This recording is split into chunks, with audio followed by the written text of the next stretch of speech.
नेपाल दर्पणमा साथी भोजेन्द्र बस्नेतसँगै अर्जुन पोखरेलको नमस्कार। नेपाल दर्पण उज्यालो रेडियो नेटवर्क काठमाडौँमा 90 मेगाहर्जसँगै देशभरि विभिन्न एफएम स्टेशनहरूबाट तथा मोबाइल एप्लिकेशन र अनलाइनबाट संसारभर एक साथ प्रसारण भइरहेको छ। नेपाल दर्पण शुरू गरौं मुख्य खबरका शीर्षकहरूबाट। नेपाली कांग्रेसको सभापति चयनको लागि दोस्रो चरणको मतदान चल्दै राति 10 बजेदेखि गणना शुरू हुने मध्यरातिसम्म नतिजा घोषणाको तयारी। आजदेखि शुरू भएको संसदका दुवै बैठकमा एमाले सांसदको अवरोध, विरोधकै बीच अत्यावश्यक विधेयकहरू अघि बढाउने सरकारको तयारी। सरकारले रकम उपलब्ध नगराउँदा बीमा कार्यक्रम सञ्चालन गरेका केही अस्पतालमा सेवा प्रभावित, रकम नपाएकै कारण सेवा नरोक्न स्वास्थ्य बीमा बोर्डको आग्रह।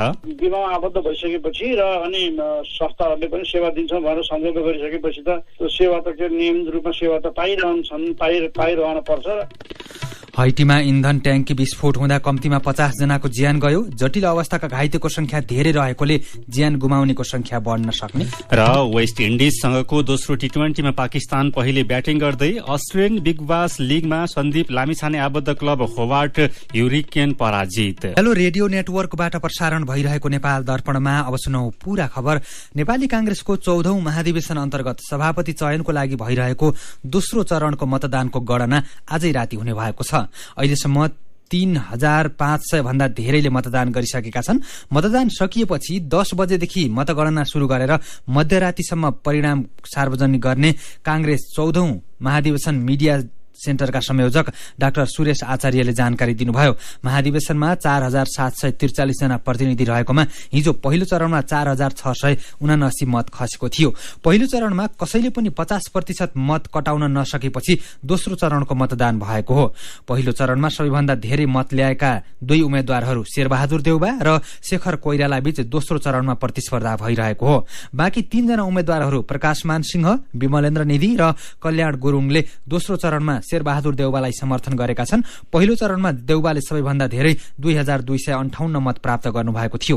यस्तै शेखर कोइरालाले 1702, निधिले 249, सिंहले 371 र गुरुङले 22 मत प्राप्त गर्नुभएको थियो।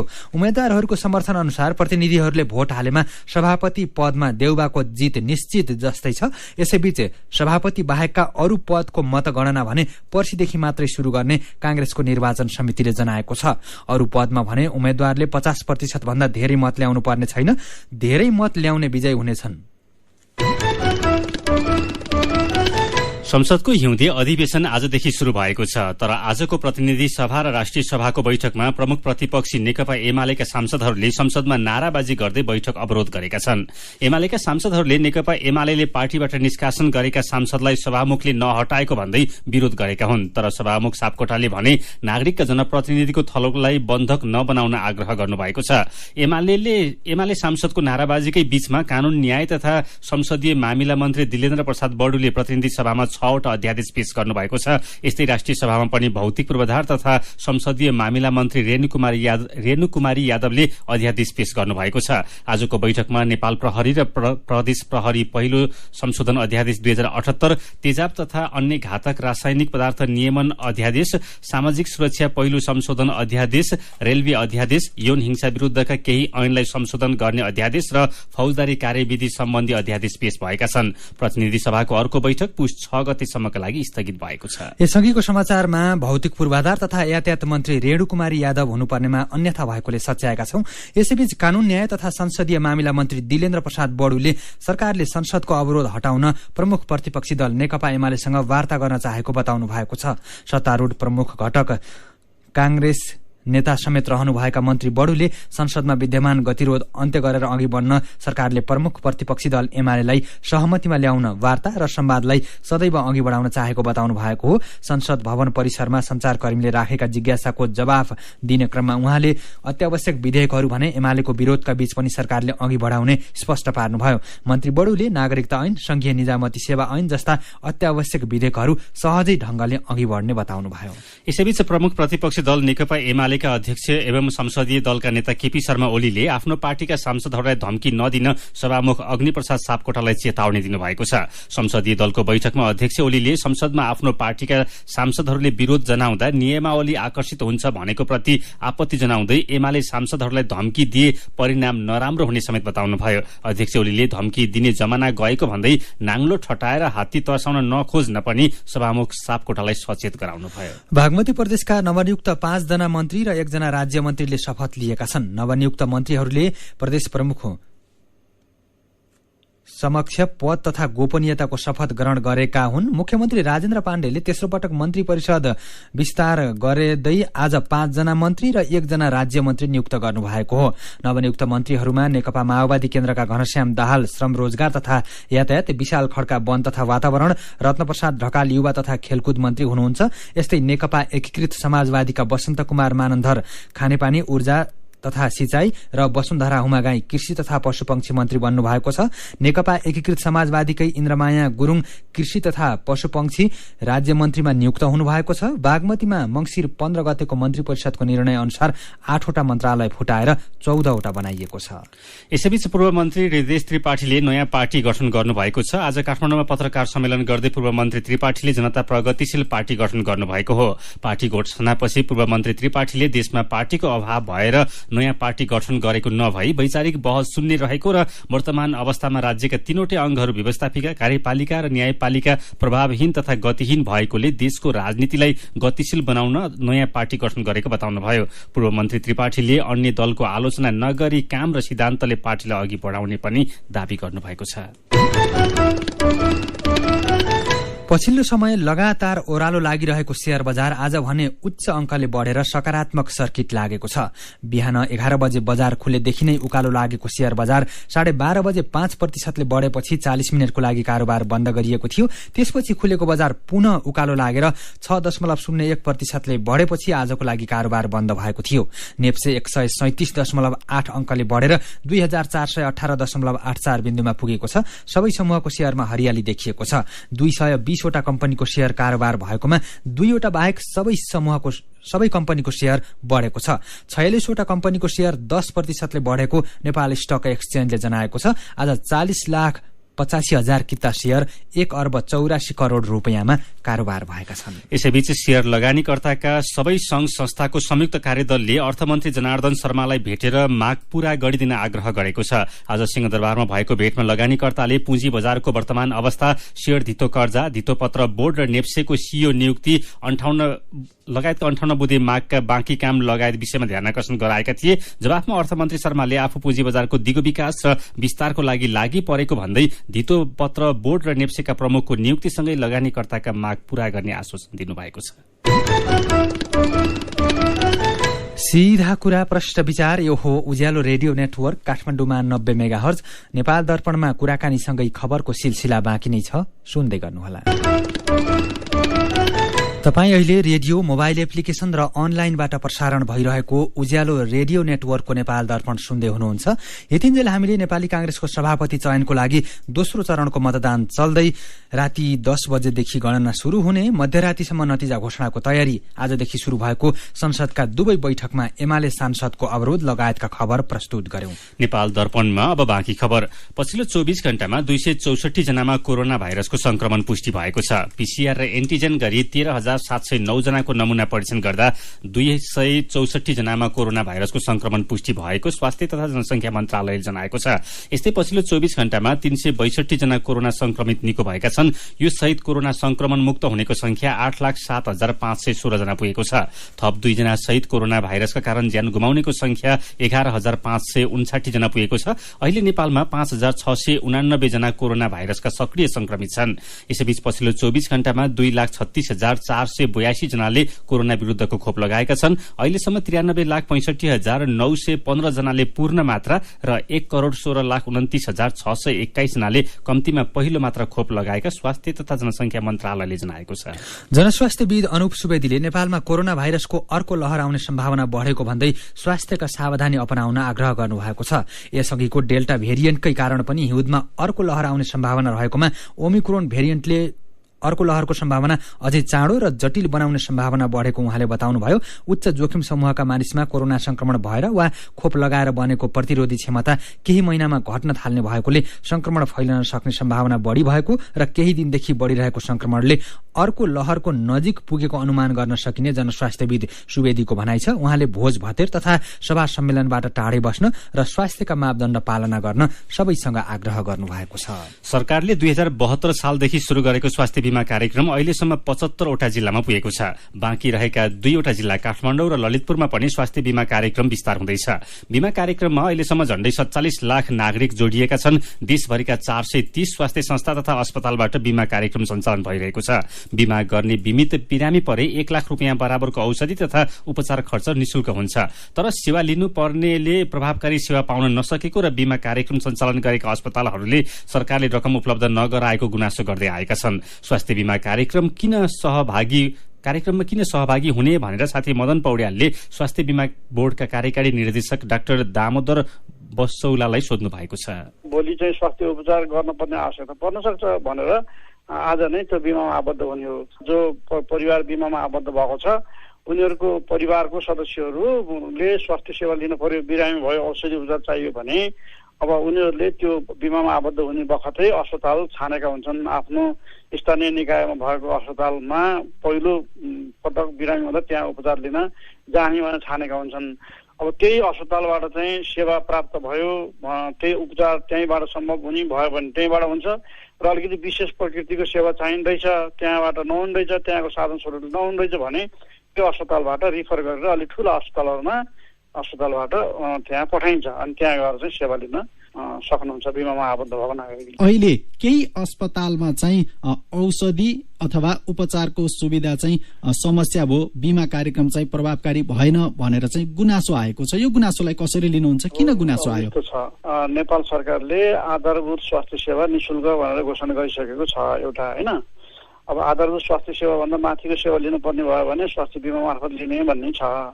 अब यो बिमामा आबद्ध भएका नागरिकले सेवा लिन जाँदाखेरिमा सेवा दिनको लागि अहिले देशभरमा 430 वटा निजी सामुदायिक र सरकारी अस्पतालहरूले सेवा उपलब्ध गराइरहेका छन्। समय अनुसार चाहिँ बिमाको विस्तार बढ्दै गयो, त्यसमा आबद्ध हुने मान्छेहरूको संख्या पनि बढ्दै गयो, अस्पतालहरू बढ्दै गए अनि सेवा लिनेहरूको संख्या पनि बढ्दै गयो, हैन? अलिकति कामको भोल्युम चाप चाहिँ बढ्दै गयो अनि स्वास्थ्य बीमा बोर्डमा अब त्यो बिमाको विस्तार अनुसार चाहिँ कामको चाप अनुसार चाहिँ यहाँको साधन स्रोतमा अलिकति पर्याप्तता नभएको अवस्था चाहिँ छ हो। अब जस्तो गुनासो आएको अस्पताललाई चाहिँ उपचार नरोक्नुस् अथवा चाहिँ सेवा चाहिँ दिँदै गर्नुस् है भनेर भन्नका लागि स्वास्थ्य बोर्डले बीमा बोर्डले चाहिँ के गरिरहेको छ त? त्यो सेवाग्राहीले सेवा लिइसकेपछि अस्पतालहरूबाट चाहिँ सेवा बापतको पैसा चाहिँ दाबी गरे हुन्छ अस्पतालले, हैन? क्लेम गरे हुन्छ। यद्यपि अब अस्पतालहरूले दाबी गरेको सबै रकम चाहिँ भुक्तानी गरिसकेको अवस्था चाहिँ छैन, किनभने बीचमा 2-3 महिना यो साउन पछाडि चाहिँ अब कोषमा पैसा भएको अवस्था पनि रहेन, किनभने बजेटको अवस्था पनि त्यस्तै रह्यो। हामी छिटै शून्य बनाउनेतिर गएर अहिलेसम्म दाबी भुक्तानी गर्ने र अब अनि कर्मिक रूपमा सके त 15 दिनमा नत्र 1-1 महिनामा चाहिँ भुक्तानी प्रक्रिया बनाउने अब बाँकी नराखिकन भन्ने तरिकाले बिमा बोर्ड चाहिँ त्यसरी गइरहेको छ। भनेपछि यो अवस्थामा चाहिँ नागरिकले फेरि पनि सेवाको चाहिँ सुविधा पाउने कि नपाउने त? उपचार सेवा पाउने कि नपाउने? होइन पाउने। त्यो त अब बिमामा आबद्ध भइसकेपछि र अनि सेवा दिने संस्थाहरूले पनि सेवा दिन्छन् भनेर सम्झौता गरिसकेपछि त त्यो सेवा त के नियमित रूपमा सेवा त पाइरहन पर्छ र हामीले पनि त्यही अनुसार चाहिँ अब के अस्पतालहरूसँग कर्मिक रूपमा भुक्तानी गर्नुपर्ने पैसा रकम पनि भुक्तानी गर्दै गइरहेका छौँ र अस्पतालहरूसँग कुराकानी पनि भइरहेको हुन्छ। त्यो सेवा त उनीहरूले प्राप्त गर्ने सेवा त निरन्तर रूपमा भइरहेको हुन्छ। उहाँ हुनुहुन्थ्यो स्वास्थ्य बीमा बोर्डका कार्यकारी निर्देशक डाक्टर दामोदर बसौला। नेपाल दर्पणमा फेरि पनि खबरकै सिलसिला। बर्दिया राष्ट्रिय निकुञ्ज र बाँके राष्ट्रिय निकुञ्जको बर्दिया बाँके कम्प्लेक्समा भोलिदेखि क्यामेरा ट्यापिङ प्रविधिबाट बाघ गणना शुरू हुने भएको छ। बर्दिया राष्ट्रिय निकुञ्जका प्रमुख संरक्षण अधिकृत विष्णु प्रसाद श्रेष्ठले बाघ गणनामा खटिनेहरूका लागि 2 दिनको विशेष तालिम दिइसकिएको जानकारी दिनुभयो। राष्ट्रिय बाघ सर्वेक्षण अभियान अन्तर्गत देशैभरिका निकुञ्ज तथा आसपासका क्षेत्रमा रहेका बाघको एकिन संख्या पत्ता लगाउने उद्देश्यले बाघ गणना शुरू भएको छ।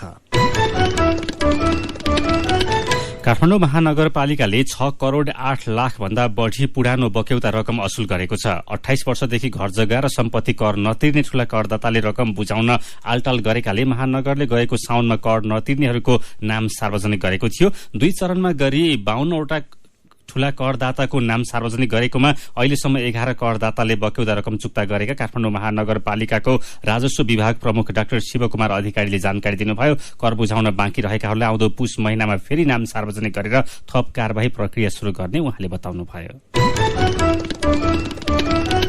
सीधा कुरा प्रशिष्ट विचार यो हो उज्यालो रेडियो नेटवर्क काठमाडौँमा 90 मेगाहर्ज, नेपाल दर्पणमा मेरो पनि भन्नु छ सँगै खबरको सिलसिला बाँकी नै छ, सुन्दै गर्नुहोला।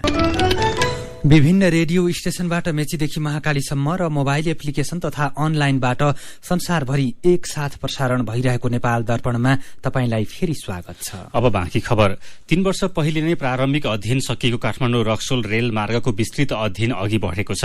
1.5 महिना पहिले नेपाल र भारत सरकारबीच सम्झौता भएपछि अहिले विस्तृत अध्ययन अघि बढेको रेल विभागले जनाएको छ। संघीय राजधानी काठमाडौँलाई भारतको रक्सोलसँग जोड्ने रेल मार्गको अध्ययनमा भारत सरकारको लगानी रहेको छ। अक्टोबर महिनामा सम्झौता भएपछि भारतीय पक्ष आएर अध्ययनमा लागेका विभागका महानिर्देशक दीप कुमार भट्टराईले बताउनुभयो। रेलको लम्बाई झण्डै 136 किलोमिटर हुने प्रारम्भिक अध्ययनका क्रममा देखिएको छ। लागत भने विस्तृत अध्ययनपछि मात्रै थाहा हुनेछ।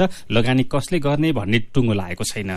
बेमौसमी वर्षा र हावाहुरीका कारण खोटाङमा धान उत्पादन घटेको छ। गएको असोजदेखि कार्तिकसम्म परेको बेमौसमी वर्षा र हावाहुरीका कारण धान उत्पादन घटेको कृषि ज्ञान केन्द्र खोटाङले जनाएको छ। खोटाङमा गएको वर्षको तुलनामा यो वर्ष 4643 मेट्रिक टन धान उत्पादन घटेको केन्द्रले जनाएको छ।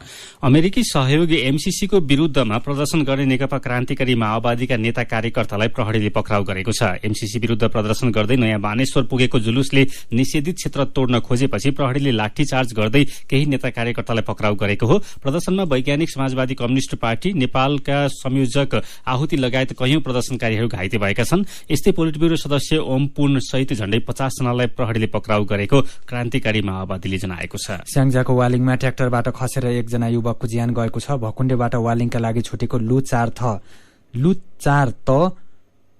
9160 नम्बरको ट्र्याक्टरबाट खसेर ट्र्याक्टरका कामदार वालिङ 10 का 27 वर्षका विशाल विकको ज्यान गएको स्याङ्जा प्रहरीले जनाएको छ। मेरो पनि भन्नु छ। पछिल्लो समय लगातार ओह्रालो लागिरहेको शेयर बजार आज भने उच्च अंकले बढ़ेर सकारात्मक सर्किट लागेको खबरमा फेसबुकमा श्रेष्ठकाले अनमोल नाम राखेका साथी व्यङ्ग्य गर्दै लेख्नुहुन्छ, हिजो कम्पनीहरू रातारात घाटामा गएर शेयर मूल्य घट्यो, आज फेरि रातारात कम्पनीहरू फाइदामा गएर शेयर मूल्य बढ्यो। एक दिनमै कस्तो चमत्कार भएछ है। यही विषयमा अर्जुन राई ठट्यौटी पारामा लेख्नुहुन्छ, गर्दा चाहिँ रमिते भएर हेरिबस्ने, बढ्दा चाहिँ चिन्ता लागेछ नेप्सेलाई।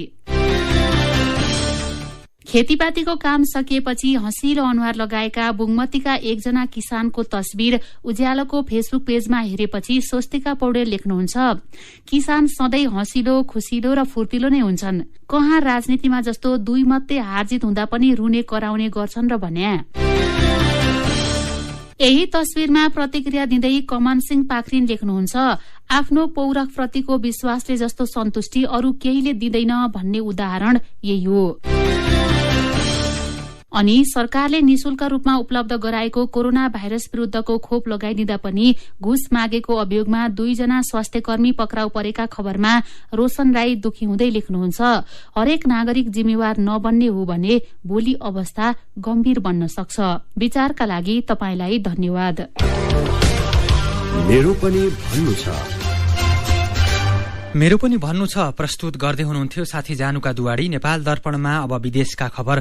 हैटीमा इन्धन बोकेको ट्याङ्की विस्फोट हुँदा कम्तीमा 50 जनाको ज्यान गएको छ, अरू कयौं जना घाइते भएका प्रारम्भिक विवरण प्राप्त भएको समाचार संस्था सिन्हुवाले जनाएको छ। हैटीको उत्तरी बन्दरगाह शहर क्याप हैटियनमा दुर्घटना भएको हो। दुर्घटनापछि जलेर 50 जना भन्दा धेरै जनाको ज्यान गएको र अरू थुप्रै मानिस जलेर घाइते भएका क्याप हैटियनका नगरका उपप्रमुख प्याट्रिक अल्मोनरले बताउनु भएको सिन्हुवाले जनाएको छ। घाइतेहरूको स्थानीय अस्पतालमा उपचार भइरहेको र जटिल अवस्थाका घाइते थुप्रै रहेकोले ज्यान गुमाउनेको संख्या अझै बढ्न सक्ने उपप्रमुख अल्मोनरले बताउनु भएको छ। अस्ट्रेलियाले भोलिदेखि विदेशी विद्यार्थी र अस्थायी बसोबासका लागि भिसा पाएका विदेशी नागरिकका लागि सीमा खुल्ला गर्ने भएको छ। अस्ट्रेलियाका प्रधानमन्त्री स्कट मरिसनले डिसेम्बर 15 तारिक अर्थात भोलिदेखि सीमा खुल्ला गर्ने जानकारी दिनुभएको बीबीसीले जनाएको छ। यसअघि अस्ट्रेलियाले विद्यार्थी र अस्थायी बसोबासको भिसा रहेका विदेशी नागरिकहरूलाई डिसेम्बर 1 अर्थात 2 हप्ता अघि नै सीमा खोल्ने निर्णय गरेको भए पनि ओमिक्रोन भेरिएन्टको जोखिम बढेपछि भोलिसम्मका लागि बन्द गरेको थियो। प्रधानमन्त्री मरिसनले भोलिदेखि भने अन्तर्राष्ट्रिय सीमा खोल्ने बताउनु भएको हो। भोलिदेखि विदेशी विद्यार्थीका साथै अस्थायी बसोबासको भिसा रहेका विदेशी नागरिक र उनीहरूका अभिभावक तथा दक्ष कामदार भिसा भएका नागरिकले अस्ट्रेलिया प्रवेश पाउनेछन्। अब खेल खबर। अस्ट्रेलियन बिग बास लीग क्रिकेटमा नेपालका सन्दीप लामिछाने आबद्ध क्लब होबार्ट ह्युरिकेन पराजित भएको छ। आज भएको खेलमा होबार्ट ह्युरिकेन पर्थ स्कोचर्ससँग 53 रनले पराजित भयो। स्कोचर्सले दिएको 183 रनको लक्ष्य पछ्याएको होबार्ट 19 ओभरमा 129 रन बनाउँदै अल आउट भयो। होबार्टका लागि नेपालका सन्दीप लामिछानेले नट आउट 13 रन बनाए। बोलिङतर्फ सन्दीपले आज 4 ओभरमा 32 रन दिएर 1 विकेट लिए। होबार्ट 3 खेलमा 6 अंकसहित 5औं स्थानमा छ। पर्थ स्कोचर्स भने 10 अंकसहित शीर्ष स्थानमा छ। क्रिकेटकै अर्को प्रसंगमा पाकिस्तान र वेस्ट इन्डिज बीचको दोस्रो टी20 क्रिकेट अहिले भइरहेको छ। कराँचीमा टस जितेर पहिले ब्याटिङ रोजेको पाकिस्तानले मध्यम प्रदर्शन गरिरहेको छ। पाकिस्तानले ताजा अवस्थामा 19 ओभर 2 बलको खेल सकिँदा 7 विकेट गुमाएर 164 रन बनाएको छ। पाकिस्तानका लागि मोहम्मद रिजवानले 38 र हैदर अलीले 31 रन बनाए। हिजो भएको पहिलो टी20 खेल पाकिस्तानले जितेकोले आज विजयी भएमा पाकिस्तानले श्रृंखला नै जित्नेछ। तर श्रृंखलाको आशा जोगाइराख्न वेस्ट इन्डिजलाई आजको खेल जित्नै पर्ने दबाव छ। 3वटा टी20 र 3वटा 1 दिवसीयको श्रृंखला खेल्न वेस्ट इन्डिज पाकिस्तान भ्रमणमा रहेको छ। खेल खबरसँगै उज्यालो रेडियो नेटवर्कबाट प्रसारण भइरहेको नेपाल दर्पणको समय सकिनै लागेको छ। बिदा हुनु अघि आजका मुख्य खबरका शीर्षकहरू फेरि एकपटक। नेपाली कांग्रेसको सभापति चयनका लागि दोस्रो चरणको मतदान चल्दै राति 10 बजेदेखि मतगणना शुरू हुने मध्यरातिसम्म नतिजा घोषणाको तयारी। आजदेखि शुरू भएको संसदका दुवै बैठकमा एमाले सांसदको अवरोध। विरोधकै बीच अत्यावश्यक विधेयकहरू अघि बढाउने सरकारको तयारी। सरकारले रकम उपलब्ध नगराउँदा बीमा कार्यक्रम सञ्चालन गरेका केही अस्पतालमा सेवा प्रभावित। रकम नपाएकै कारण सेवा नरोक्न स्वास्थ्य बीमा बोर्डको आग्रह। हाइटीमा इन्धन ट्याङ्की विस्फोट हुँदा कम्तीमा 50 जनाको ज्यान गयो। जटिल अवस्थाका घाइतेको संख्या धेरै रहेकोले ज्यान गुमाउनेको संख्या बढ्न सक्ने। र वेस्ट इन्डिजसँगको दोस्रो टी20मा पाकिस्तान पहिले ब्याटिङ गर्दै। अस्ट्रेलियन बिग बास लीगमा सन्दीप लामिछाने आबद्ध क्लब होबार्ट ह्युरिकेन पराजित। आजको नेपाल दर्पण सकिएको छ। प्रविधिमा साथ दिने साथी संघर्ष विष्टसँगै हामी भोजेन्द्र बस्नेत र अर्जुन पोखरेल पनि बिदा हुन्छौं। कोरोना विरुद्धको खोप लगाउन छुट्नु भएको छ भने आफ्नो वाडामा सम्पर्क गर्नुहोला। नमस्कार।